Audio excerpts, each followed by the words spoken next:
is everyone? Don't all speak at once. Doing well, thank you. Thank you, Carrington. I just want to make sure my sound is good. Can you see my screen as well? Yes. Beautiful. Thank you, guys. So welcome to Broker Strategy Call. This is a bi-monthly call with the brokers, and this is an arena for all of the agents to jump on from Heart of Atlanta to ask your burning broker questions or just to get some strategy nuggets for your business, or you may have something that you've run into on these lovely streets, soon to be spring streets. I'm so excited. I'm normally a winter person, but we had a rough winter, didn't we? I'm telling you, it can go away now.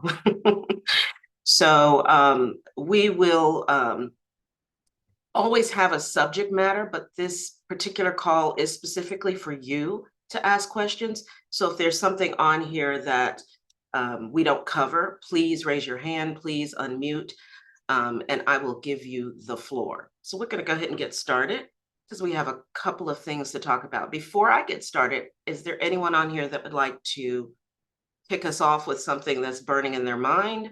Or Deborah, go.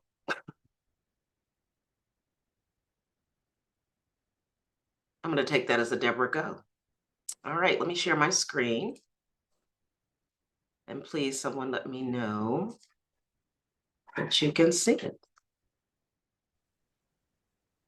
Yes, we can. Beautiful. Yep. Thank you so much. All right. Also in the chat, you will see a handout so you can follow along with the nuggets. Can you see the handout and are you able to download it?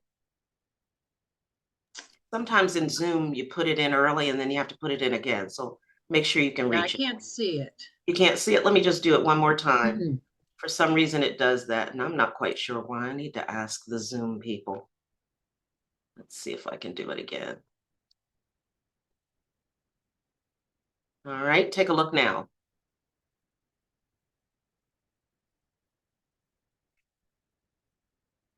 Yes. Okay, beautiful.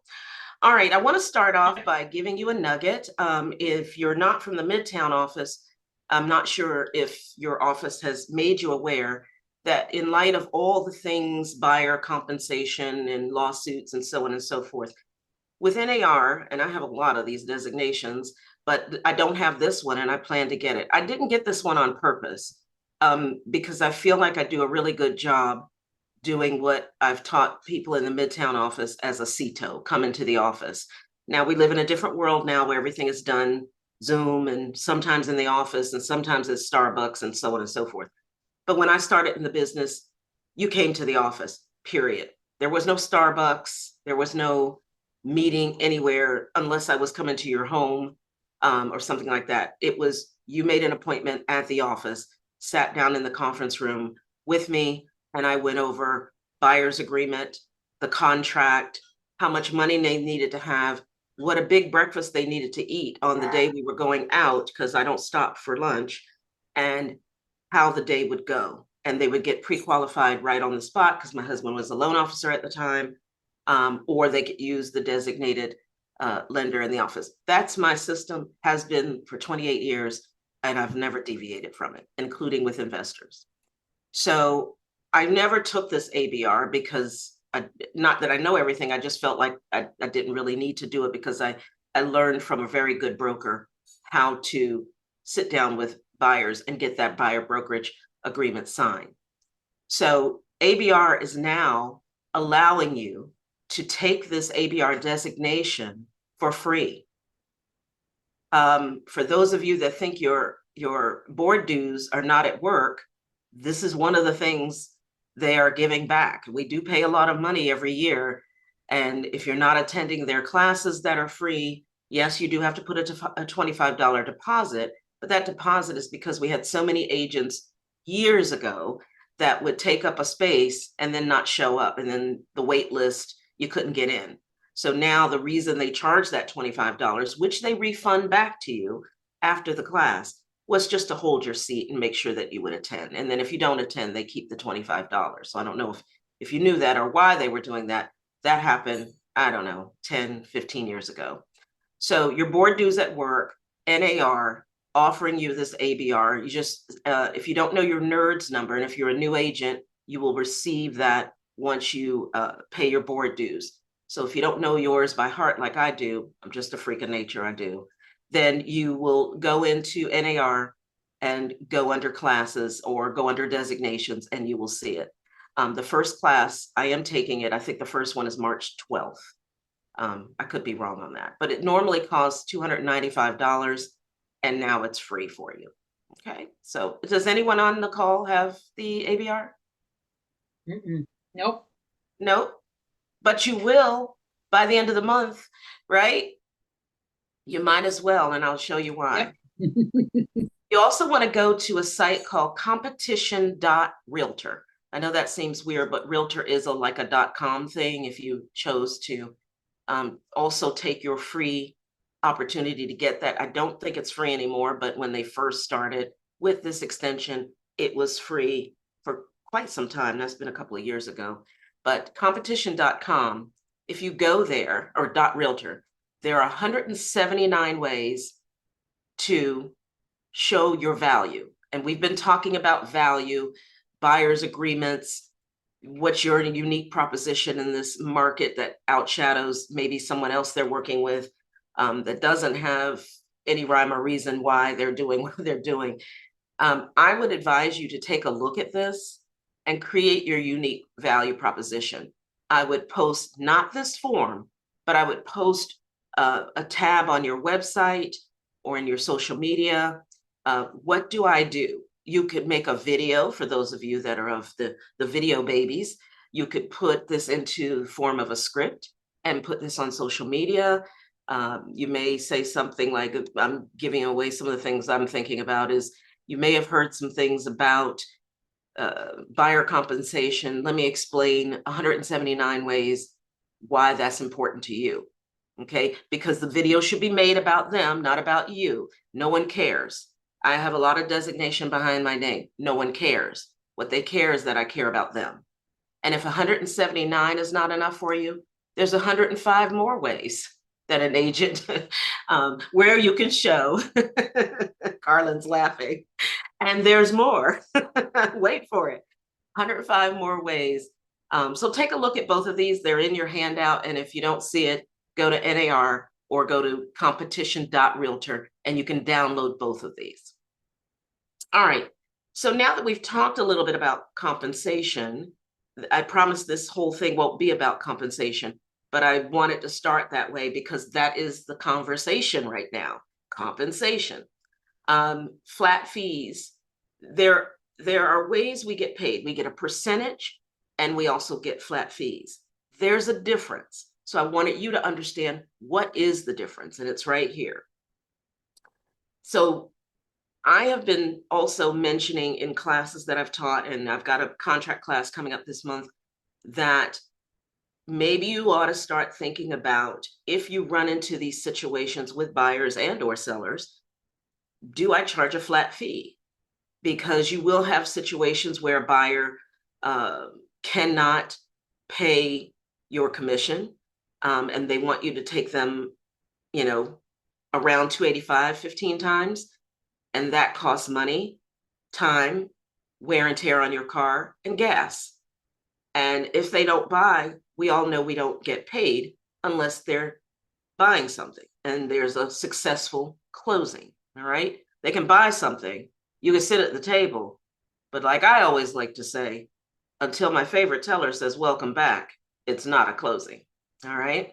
So let's say you want to get paid a retainer fee, and the buyer pays that retainer fee to the brokerage or to you, but you don't get paid until 7 days later. That is not a retainer fee. That is not a flat fee that you can take and put in your pocket right away. And here's why. Any monies that is given to the brokerage and put into our trust account can only be given back when there's a successful closing. So there's a difference between saying, let me just charge you a flat fee, I'll give that to my broker. Unless there's a policy in place in your market center that money has to go in a trust account and paid to you when that closes. Now, you could do this. You could say, I'm going to charge you a $2,000 flat fee, retainer fee, and make that out to Keller Williams Atlanta Midtown. Keller Williams Atlanta Midtown holds it for you until you close, and then you receive your commission plus that flat fee that you charged. Okay. But if you want the money up front, there's one more thing you should probably do. Does anybody know what that is? Anyone can yell it out for me. It's a favorite thing I like to talk about, but it's rarely used. It's called special stip. Anytime we want to change anything in the contract, we want to amend that contract or we want to special stip that contract. So let's look at what a retainer fee is. There's always confusion around how you can pay yourself a retainer fee when you are in a buyer brokerage engagement agreement. So GREC basically, let me move this chat out of my way because I can read this. Informally interpreted retainer fees to be trust fund. And that's what I just explained to you, or other people's money, like earnest money, other people's money. All right. And then if they purchase a property, we just said, you will receive that once you close the transaction. However, realtors want access to their retainer fees immediately. I'm sitting at the table, you've hired me, you've agreed to whatever fee that you want to charge them. How do you remedy that? This is what you would need to add to your buyer or listing engagement, your brokerage engagement. So everyone on here, I'm sure, is there anyone on here who has not written a brokerage engagement or a listing engagement? Before I go past that, we might have some newbies. No? Yes? Maybe? I've never written one, but I'm driving, sorry. Who is that? ACL? Jacqueline. Okay, Jacqueline. So when you take contract class coming up soon, and then we have a weekly one that's done by Angie for an hour in different market centers, you have a brokerage engagement to be hired. So if it's a seller, you're going to sign the seller brokerage engagement. If it's a buyer, same thing. On the contract, there's an area called special stips. There's an area called retainer fees. You'll check that box. And below the area where it has special stips, typically most of you on here probably don't put a special stip. I use it pretty much all the time. Like if I'm going to say my commission is going to be this, but if I have both sides, I'll give you a little bit of a break. I'll put that in writing for them in the special stips. So in this case, if you are going to start charging retainer fees, you need to start adding this special stip, which is also in your handout. Okay.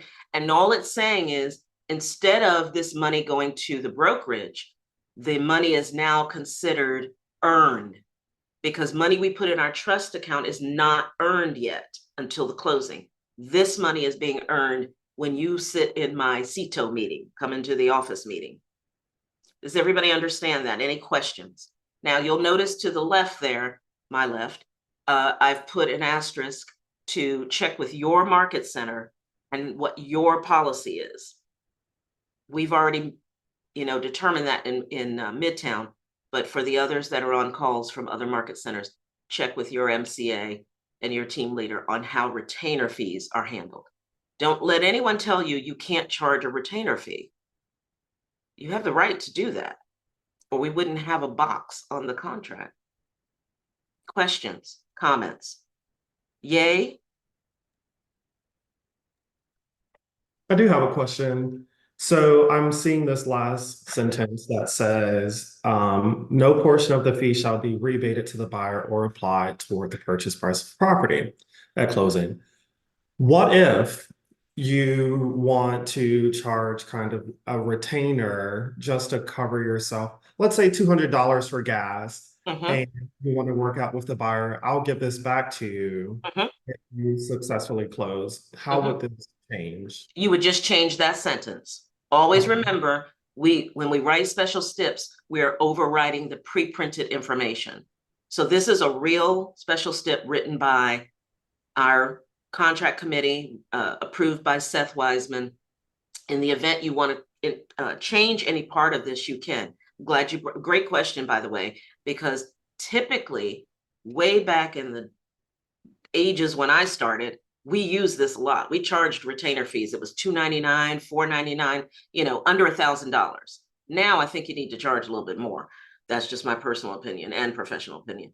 But we would also say, you know what, when you successfully close, I'm going to rebate that back to you in the form of closing cost, or because it was under $1,000, I'd say, I'll take care of your home warranty or something like that. So if you're going to rebate it back, of course, rebating it back, it has to go somewhere in the purchase of the property. You can't hand those dollars back to them. And that would go in like the instructions to closing attorney. Yes, yes. So instructions to the closing attorney. You also have a special stip on the last page right above the signature. That's where you could write that. And because sometimes our pre-closers and pre-closers don't pay close attention, always bring, when you send your contract over to the attorney and you send that form over, just make sure you say, hey, please pay attention to special steps. And if you're giving that portion as closing costs, and maybe the seller's not paying closing costs, then you want to have that conversation with the listing agent so that the wording, because the lender's not going to approve that coming from the realtor. It has to come from the seller. Okay. That way, this whole special step avoids any questions regarding whether this fee is considered trust funds or not. But this is the best one to write. And then however you need to manipulate it for however you're going to either keep it as non-refundable or give back, that's really up to you. All right. Hope that was a good nugget for you. But I've been mentioning this for probably about, well, ever since I started teaching contracts, but it hasn't been as important, I think, to a lot of agents as it is now, or it could be in the future. I just took a class with Seth last week. I think you're going to see retainer fees a lot more. Every time I take a class with Seth, it escalates as to what he thinks about what's happening. And I'm not going to use this forum to go into that, but shore it up, you guys. Really get purposeful about your unique proposition. So this is what the form looks. Go ahead. Would a retainer fee as a flat fee ever be used in lieu of commission? That's up to you. That's a great question. Okay. Say you look at an FMLS or Georgia MLS and there's nothing. Well, Right. First of all, none of you on this call should be, or probably are not, doing drive-by showings. Drive-by showings, that's working for free. So when you have these consultations, then you want to prepare that buyer ahead of time to say, there are instances where a co-op fee is not offered. And because of my unique 179 plus 105 value proposition, the fee that I typically charge is blank. And then have a conversation about that. Okay. And then you could use the example we just had. In the event a property is purchased that does have a commission, then I can rebate it or not rebate it. That's really going to be up to you, because everyone on here, you're your own business entrepreneur. So I don't want to advise you as to how you should use this tool, but I'm just here to give you strategies and the correct way to use it. Thank you for both of you. Those are great questions. Thank you. Deborah, Retainer can you fee. remind me, if I'm charging, let's say, $500 retainer fee to help, let's say, a potential renter, is that $500 subject to split? In our office, here's the thing. Here's how I'm going to answer that. If you're capped, it's not an issue. If you're not capped, you may want to say, hey, Annie, put, $2 towards my cap. But what I have noticed is that it hasn't been going through the split process. Because see, it's not considered commission. It's a fee. So there's a difference. They ask me that all the time. I think I've explained it a few times. So is anyone on this call that's charged a retainer fee in Midtown? I know we've had a few, but no one's ever circled back to let me know that it was done correctly. So I'm guessing it was done correctly. So Adam, that goes in your pocket. A referral fee goes in your pocket. Compensation commissions go in trust, and those are definitely subject to splits. And All Deborah, I right. don't know if you want to go too much into it in this call. I know you've got probably information to go over. Do you have an opinion on newer agents wanting to charge a retainer for every buyer they take on for financial reasons? I don't have an opinion on it because they're their own business. If that's the way they want to run their business, that's fine. What I will say to what you asked me, by using the term new agent, they really need to take contract class so they understand how to properly present it, and they need to have a unique unique proposition so that they can fully explain why they're charging that for every buyer. I actually, Adam, will say this to you. I applaud the new agent who starts out that way. It's the rest of us rusties that are going to have to start doing it. I applaud it because here's the thing, they're setting the tone. I know a lot of us, including me sometimes, want to think of it as, here we go. But when you've been in this business a long time and you've seen a lot of different things, there was a time I was told the internet would, we would go away because of the internet. Well, we're still here. We will go away because of iBuyers. We're still here. We will go away because of whatever, fill in the blanks. We're still here. If that new agent is giving the value and explaining the value, they shouldn't have a problem doing it. All of us are in this business for financial reasons. Our reasons are just different. Some of us do it because we love it, and anybody who's saying they're not doing it for the money is not telling the 100% truth. So we wouldn't be doing this if it wasn't financially fulfilling for us, as well as helping, our public. Hopefully that answers your question. And if there's more to that, Adam, reach out to me and kind of let's dig deeper into that, because I'm curious about what your thoughts are on that as well. All right. So this is the retainer agreement exhibit. So you would add this to your buyer or seller brokerage agreement. Your buyer or seller brokerage agreement. So on here, and I'll show you where it's located on those agreement, you will put your date, you'll put your client's name, your name, and then the things that I have highlighted here are things that are letting you know how this form is different from anything else. Separate brokerage engagement agreement. This is like an agency agreement about the retainer fee. And it says beginning on the start of this agency agreement, meaning we sat down today, you need to be giving me a check or a PayPal or something like that. Now, you also need to update this or upload this into Command so that we know that you've collected that. That's for auditing purposes. In the event a buyer has a problem with you down the road and they're like, and they charge me this, and because it's going to happen. I won't know any of that without going into Command, or, especially if you don't call me first to tell me, hey, this person's upset, blah, blah, blah. Because I want to look at the contract. Most of the time people call me, I have no contract in front of me, and I'm only hearing one side of the story. So I like to look at the contract so that I know that we have covered our whats before having conversations with buyers and sellers.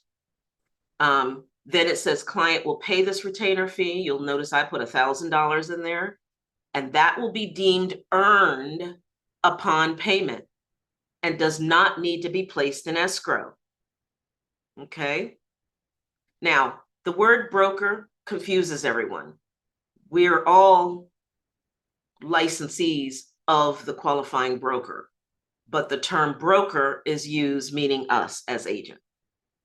except for, this will confuse you for the new agents, situations where the broker has to sign specific things, or the broker gives someone else permission to do it. I personally have never given anyone permission to sign on my behalf. Tom may have, but I have not. So there's that. The client also, or broker cannot control future events and therefore cannot be responsible for outcome related to client or broker's performance. So how many times do I get calls about an agent's performance? At least once or twice a week. Okay, so this form is saying you're hiring me. The brokerage engagement is saying you're hiring me. This exhibit is saying you're going to pay me up front $1,000. And oh, by the way, there's no guarantees. Okay, that's what number 4 is basically saying.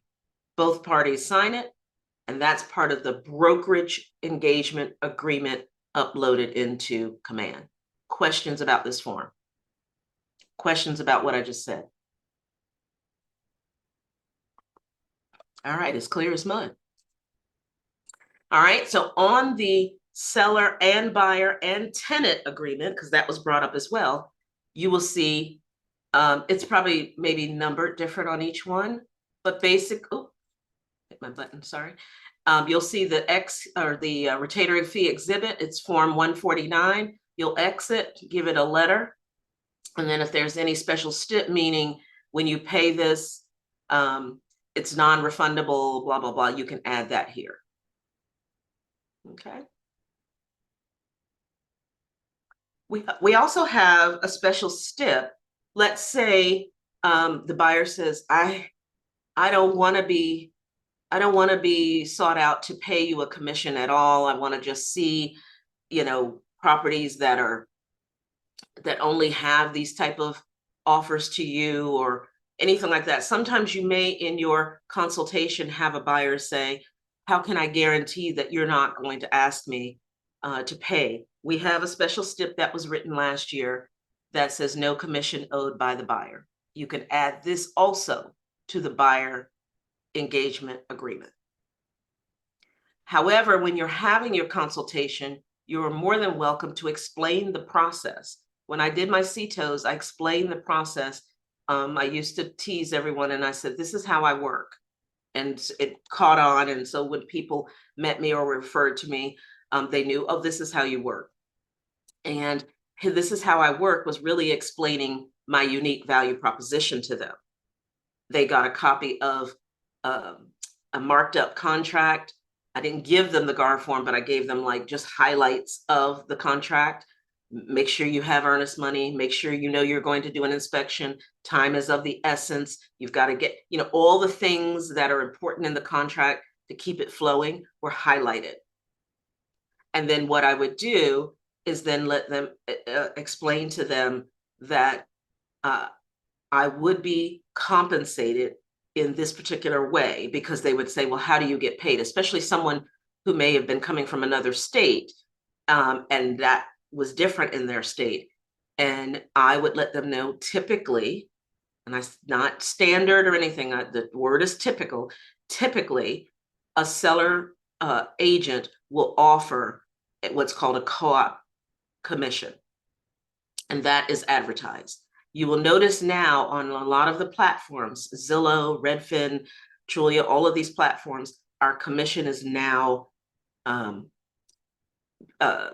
advertised, so that when someone's scrolling through Zillow and they call you about a property, they will also see that property is offering compensation. So it should make the conversation easier when they don't see it. And will probably ask you about it as they get educated about this. And who educates them about this? We do. Because if we allow some article random from Nevada, to educate them, and we're in Georgia, you're going to have these questions. Okay. Any questions? Let me check chat real quick. Somebody said I have bills to pay. Don't we all? All right. All right, so now the buyer says, hey, I'm a VA loan. I don't know that I can do this, but can I request this from the seller? Special step 619 and 620. If you don't know where to find these, if you're using Remind, they're already in Remind. You can just append it to your contract as you're typing it up. And if you're in Command, I believe you have to copy and paste it into your contract from DocuSign. Okay, so don't recreate the wheel. This is written professionally by our attorneys for you to use. And both of those are already available to you. Okay, has anybody tried to use these yet? Or had to use them? Yes, Who is that, Adam? yes. How did it go? Unsuccessful, but I tried. But I my buyer did pay the difference, so. Okay, good. Look, we're pioneers right now, you guys. We are pioneers on something that we've not had to deal with. This too shall pass. It's just new. It feels awkward. It's awkward to me to have to say, what? There's nothing offered, that kind of thing. I haven't seen too many things like that yet, but it's coming. It's here. I think it started in 2020 when builders were doing it, but we ignored it. And now it's here on every level. Interest rate fluctuations. So I think we're somewhere around the high 6s, low 7s. This is a special step I've talked about in contract class and on this broker strategy call as well years ago. And as the interest rates started to fluctuate, I thought I would bring this up because for those of you that haven't ever had to use this, this was probably new to you. This is not a new special step. It's been around as long as I've been around. And mainly because the interest rates are fluctuating. If you think it's going to go to 2 or 3 again, or your clients think that, they are going to be very disappointed. As long as there's high demand and low inventory, we will see some fluctuations between the 6 and the 7, and maybe tap dance on 5.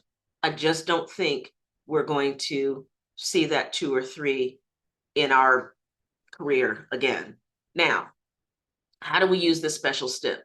Let's say your buyer says, wow, I'll give an example I'm doing right now. I have a new construction client. Their house is going to be finished in April. They're now starting to look at their financing because we're getting close to closing. When we started, they wanted their payments to be about $5,000 a month. The house is 1.2 million. Now that the interest rate is close to 7, their payment's going to be like $8,000. And they're trying to, we did a consultation, myself and my husband, because of his lending background, with her and her husband on strategies. And we gave them several different strategies that they could look at in order to achieve that or get as close to that as possible. Now, if this interest rate fluctuation had been put into their contract, which we could not because of the builder, but I did bring it up, and they're using the builder's lender, and they've got a good incentive to kind of bring that rate down. But in the event that it wasn't a builder and it's just a regular seller, and your buyer says, well, Adam, what if the rate goes to 9? Your buyer qualifies for 9, but they don't want to pay 9.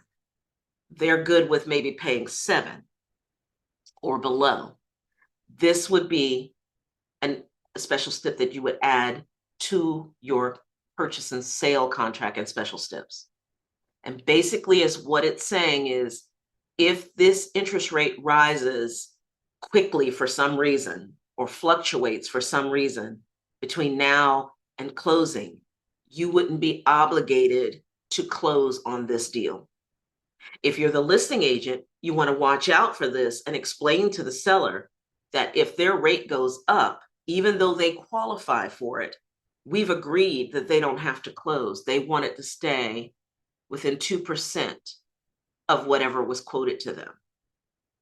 Okay, now, if that same buyer is quoted 9% now, and they don't qualify, then they don't qualify. That means the loan is not approved because they don't qualify. There are times when you have clients that qualify, whether they sell our house or not, or, you know, whatever the case may be, they don't care what the interest rate is, they can pay for it. That's different, okay? But if the person doesn't qualify, then this interest rate fluctuation doesn't matter. Okay, is everybody clear on how this is used? Yes, I have a So- quick. So Sorry, when you go first, Dina. Can I go? Thank you, Carlin. So when buyer go under contract, the lender lock the interest rate that day when they go under contract. Is this different on a new construction only? No, it's not. I gave you the example of mine of new construction only because all of us on this strategy call know that that's a whole different island when we deal with builders and their lenders. Okay, this really is used. You can use it with a builder. I don't know if they'll accept it because, you know, they don't like us to change anything in their contract. But Especially, in normal, yeah. but for a regular deal, you could Uh-huh. put this in there. Okay, even interest rate will not change after contract because lenders lock it in the first day when we go under contract, correct? That's Then my you may not need this. I'm only giving this to you in the event you have a conversation with the buyer. What if the interest rate goes up to blah, blah, blah? Then your answer would be, well, we need to check with the lender that if it did go to 9, would you still qualify? If the Gotcha. lender says yes, then I would use this. Okay. Because your buyer is saying, I don't want to pay 9%, I want to stay at 7. So then I would use this. But if the lender says you wouldn't qualify if it goes to 9, then there's no reason to put this in because it's going to be a denial of the loan. Did that Right. confuse you or answer? No, it answer. Yes, Okay, thank you. beautiful. Carlin. I think I'm more confused. Okay. So if we put in this stipulation and it is due to the fact that my buyer doesn't want to pay more than $7,000 a month, does this mean if they walk away, they get their earnest money if it goes up to 9, say, or Yes. whatever? Yes.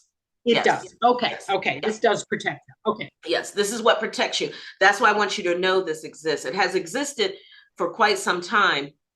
We just haven't been in this type of market.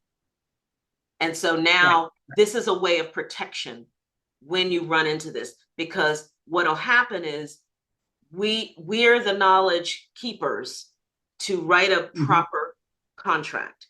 And then the buyer says, well, man, I'm going to lose my earnest money. I didn't have any choice. The interest rate went up. They're going to be upset if they knew this could have been added to the contract to get their money back. Oh, yeah. That's why we're supposed to stay on top of our game. Not, I didn't Great. know Thank that. you. I didn't know that existed. Who didn't know? No, I was making a joke. Oh. Like I can't really say that to someone that I didn't know that existed because that Right. all sorts of reasons. Yeah, I mean, we're all still learning every day, and Of you know, course.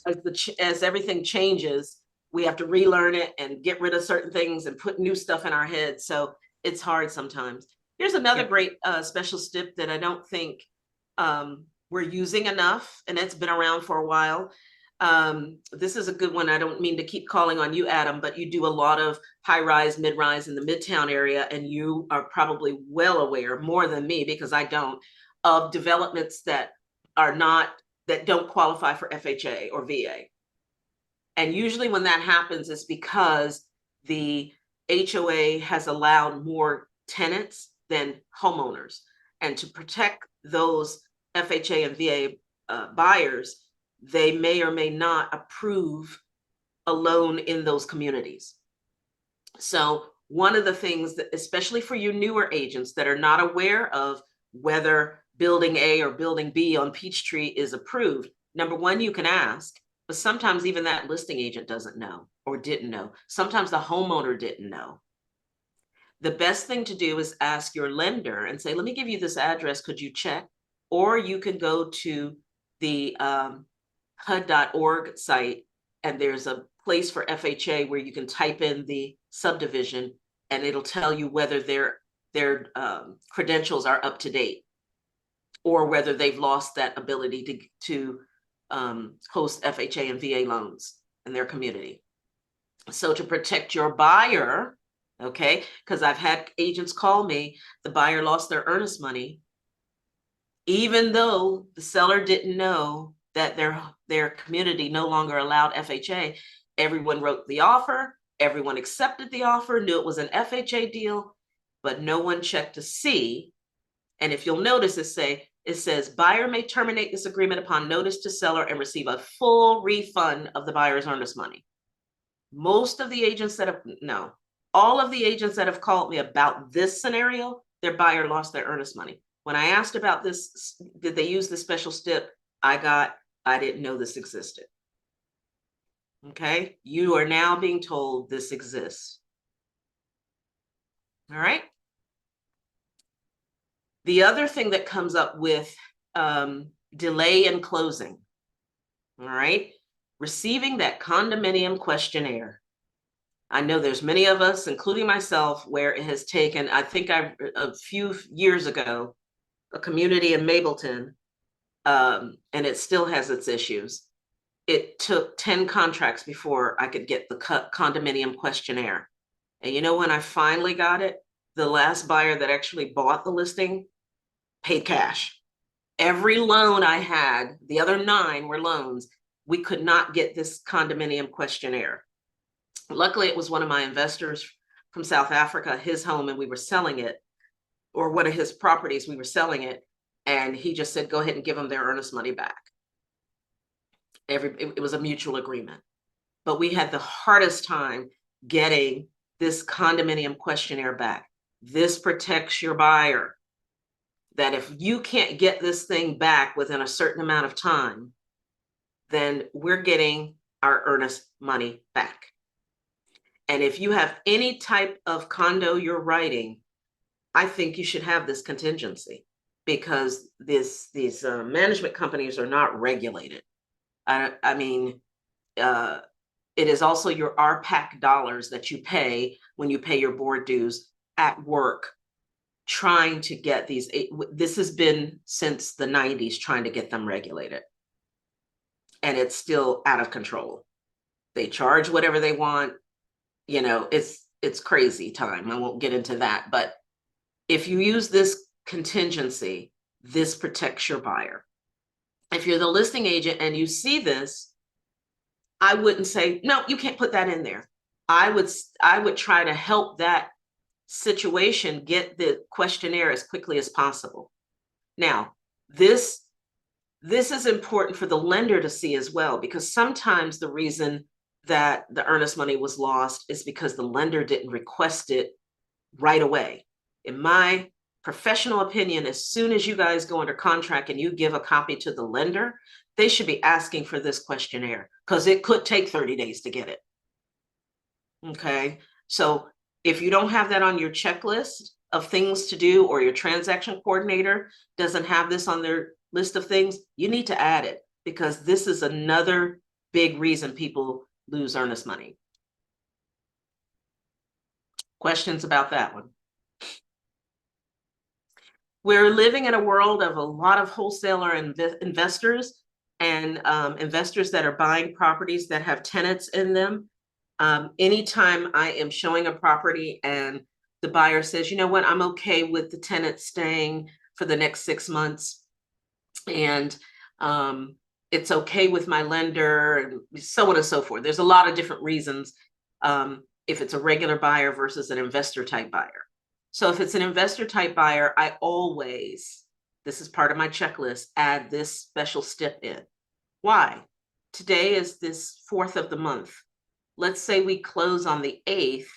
That investor most likely has already received the rent payment, but we should be prorated for that because we bought the property, and you don't get to keep all of that. Okay, so, and also, did the buyer pay a security deposit? Where is it? So the way that I do this, when I add this special step and I give it to the closing attorney, I also tell the listing agent, hey, your buyer is going to be prorated on my, or your seller is going to be prorated on my buyer side to give that back. They don't have to write a check out of their pocket to give it. We'll collect it on the Alta. If it's cash, it's a HUD. Okay. And then that way everybody's made whole. And if you're a new agent and you run into this, always ask for the financials. If there's a tenant in there and the tenant wants to remain and your buyer is okay with them remaining, sometimes a buyer will say they can stay, I'll just collect, and then once they move out, I'll fix it up and then put another tenant in there at a higher rate or something like that. This is very, very, very important when you're dealing with a tenant who's Section 8, because you cannot put a Section 8 tenant out, okay? They have to finish their, well, you can't put any tenant out. They have to finish their contract, but more so with Section 8, because Section 8 pays the seller directly by direct deposit. So anytime I've had a Section 8 person in a property that my investors are buying, we definitely want to make sure this is here, because it takes Section 8 30 to 45 days to switch it from the old landlord to the new. Make sure you make a note of what I just said. When you run into a Section 8 situation and that has to be switched, we're talking government. Okay. All things government. It will take at least 30 days for that to switch. So in the event you're closing mid-month, you need to be prorated for that month and possibly the next month on that Alta or HUD, because the money might go directly to the other landlord. Now somebody has to hunt that landlord down to get that money. No. Okay. So just make sure you add this if you're in a situation like that. Any questions on that? I'm in a situation where the tenant are the buyer. So Okay. is there anything I need to pay attention to? You represent who? Both. It's so funny. I know. I represent the seller, the landlord, the tenant, which are the No, buyer. that's not funny. That's great. Congratulations. You Thank are you. working with the best agent on both sides. That's what I always say. That's So you true. will go to that seller and say, was there a deposit? And when do they pay? And Okay. I'm going to need to add this rent proration so that you prorate the new owner. If they are going to stay there as a sale now? They're not Yes. going to lease it out to someone else, are they? And no, they will stay in it. And then you wouldn't use this. This is when your buyer / tenant is staying and a different buyer is buying the property. Got you. You Yes, just yes. have a regular sale. Correct. I get confused with that. Thank you so Now, much. let me say this to you. We do have a special stip. I don't have it on here. Are they using any of the rent they're paying towards the sale? Not the rent, no. Okay, then They never get mind. seller concession. They get a good amount from the seller, but it's not the rent or something. Okay. So there are special steps that if the tenant / new buyer wanted part of their rent that they paid for March or to go towards, I'm just using that as an example, to go towards the sale or go towards something, we have a special step for that and you would have blanks to fill in. But if that's not part of the negotiation, then don't worry about that. Wonderful. Thank you so much. You're very welcome. Property delivery condition. I don't see this added to contracts very often, but I do get the calls that there was a problem. If you put this in your purchase and sale agreement from the beginning, you might not have this problem of they left the house a wreck and they left things in the, whatever, in the pantry and da-da-da. If you put instructions on what to do, then no, we can't force people to do certain things, but it also gives you an argument of making sure that we see you and how you're living, and we would not like to have any of that stuff left. Okay. So if this is not part of your checklist to add to your contracts, I would get in the habit of doing it. If you feel you need to do it, if you walk through the house and you go, oh, they keep a pretty nice house, I doubt that they would walk out of here and leave it a wreck. But this is up to you, whether you want to use this. I just want you to know it exists. And you'll also notice the very last line says, this provision shall specifically survive the closing. Now, what do you do if they don't do those things? Well, it also says that if it survives the closing, then you might want to add another sentence. Hey, if I've got to have 1-800-GOT-JUNK to come get this stuff, or, you know, a cleaning service to come in and do something, then we may want to have some money held back, or, you know, you go ahead and pay for a cleaning service ahead of time, or that might be your closing gift. You never know, but I want you to know that this exists. I don't see it used very often, but we used it a lot in the early days of me when I first started. And then, of course, go ahead.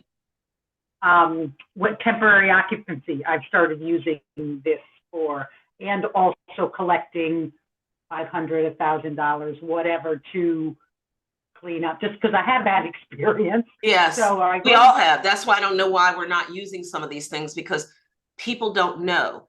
Every generation, when I always say generation, I'm not talking about your age. I'm kind of talking about the generation, or the evolution, maybe I should say that instead, of real estate keeps changing. The mindset changes. I don't need to clean up, just leave. I don't need to do this, just do that. And so we have to keep writing special steps to remind people, no, this is how civilized people act. Okay, and I need to remind you.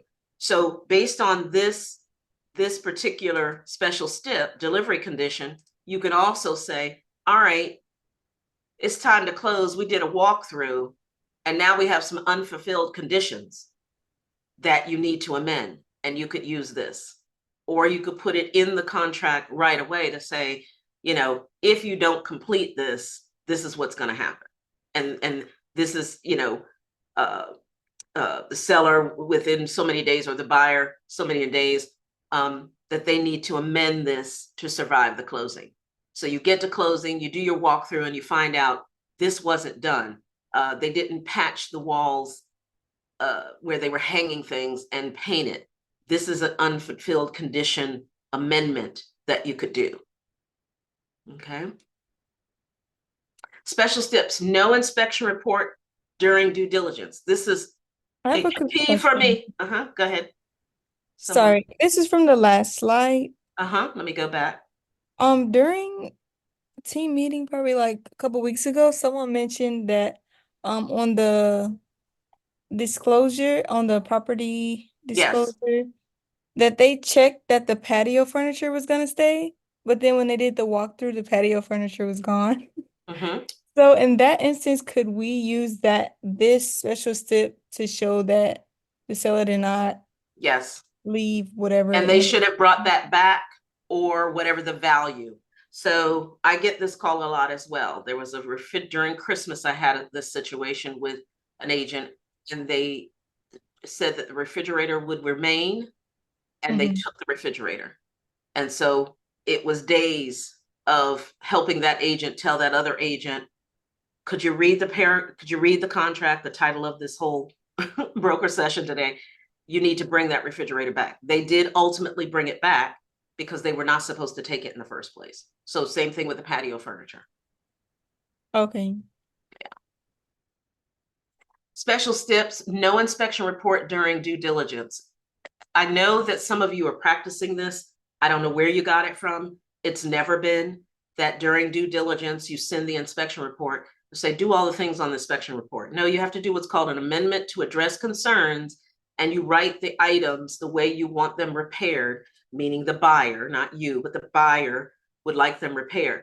What people are doing is they're putting in, I just had a listing go under contract, and I forgot to add it, and they sent me the inspection report, and all it said was number 1, item number 29, number 2, item number, you know, but they didn't say how. Now we worked through it, but I forgot to add it on here because I'm human too. And basically this says that you would add this special step, which you have in your handout, to your purchase and sale agreement during the offer process, so that they don't send you the report. They only send you the ATAC. And you're probably scratching your head, well, how will I know what to do? That's their job to explain to you what they want done. And also the reason is due diligence is a free look. So they can walk away for any reason. When they start telling you all the things wrong with the house, you now have to change your seller's disclosure. You have to update it. So if you want to do a free look, do a free look. I don't need to know about this, that, and the other. However, what I've told you in the past had to be changed, because I said in the past, if they send it to me, I'm going to send back to them, no, thank you. But that is no longer because of lawsuits. Now, if they send it to you, you know, and because you know, you have to disclose. You, the realtor. So get in the habit of adding this. If you're okay with getting the inspection report during the due diligence, have at it. But I can guarantee you one day that's going to be an issue for you. And you're going to go, we never should have taken it. So that's just a special step there for you all. Earnest money. Make sure, you know, we owe,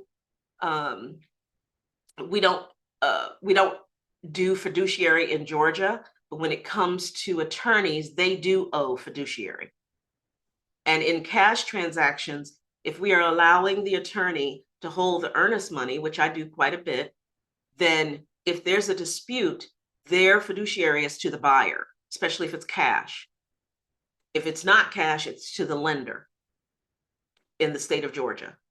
If there's a dispute with earnest money and the lender has it and it's cash, they can choose to interpret and make the decision to give it back to the buyer, even though the seller wants it. Seller would then have to sue, or they're going to interplead it to the courts.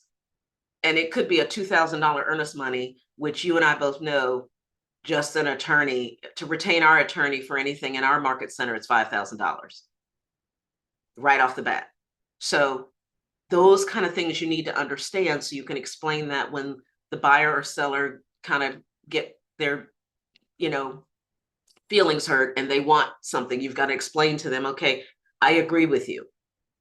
This should not have gone this way, but this is how it works. And then you explain. Delayed delivery. This is a big one. I am noticing on contracts that whenever it comes to me as a broker issue, that you are putting 3 days due diligence and 3 days for the earnest money, which makes no sense to me. Because if they cancel beforehand, they've never put any skin into the game to take your house off the market. That, you know, when I first started in the business, there was no certain amount of days. It was at the time of offer. I had earnest money. So skin was in the game at the time of offer. So I would encourage you to rethink putting 3 and 3 or 2 and 2. That earnest money needs to be first, and then you get to do your due diligence. Because here's what earnest money is as well. If that buyer goes into the home and damages something, you can go after the earnest money for the damages. If their inspector goes in and punches a hole in the wall, the skin in the game can be the damages. But if you've never collected it and they damage the house, you have nothing. They go on their merry way and your seller is now upset with you. Okay? So earnest money is not just taking it off the market to say good faith.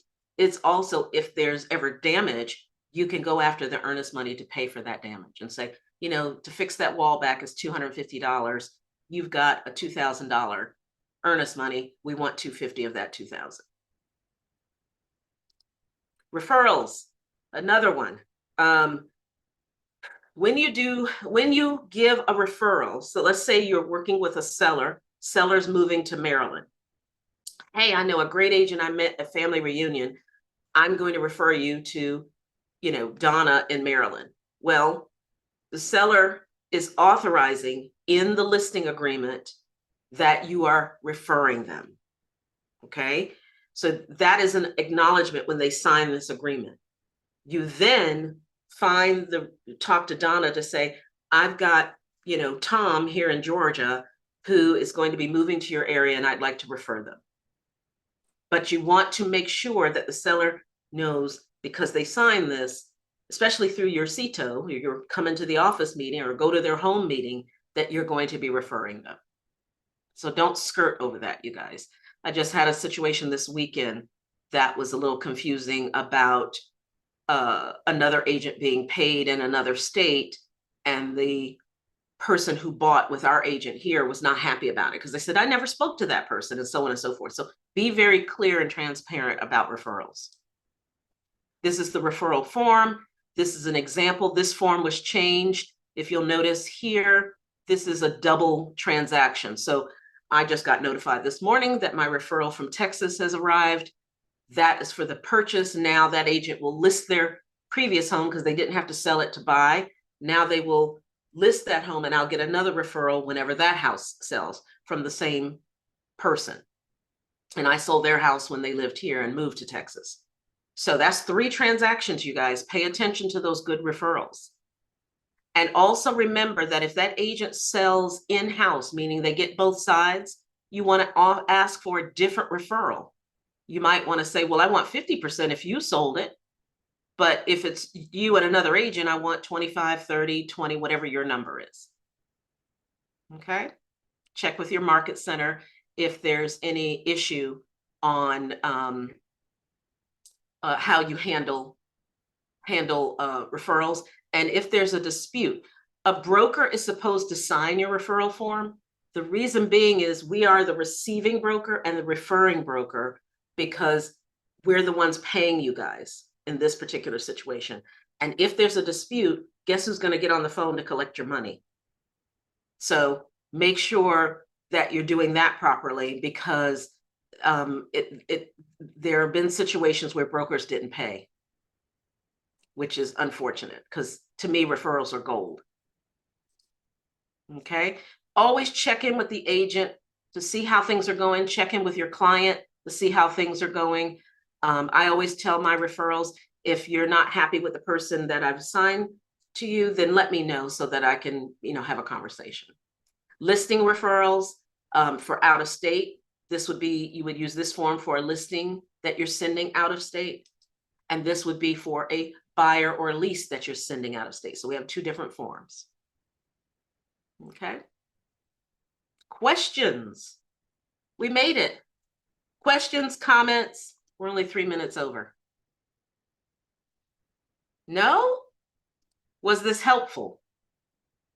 Very helpful. Very. Absolutely. Great. I was given an email or chat saying, do you guys see that in the chat? Angie's doing a 1 o'clock contract 101 class, which is basically just on purchase and sale agreements. So if you want to attend that, please do so. I think there's a Zoom link for it. I'm not quite sure what market center she's in today, but I know there's a Zoom link as well. So we will jump off because I think they need this Zoom link. And if you have any questions, please reach out to me. You can reach me at dblue@kw.com. And I'm in the Midtown office if you're on here and you're in a different office. Thank you guys. Have a great day. Thank you. Thanks. Bye. Thank you. Thank you.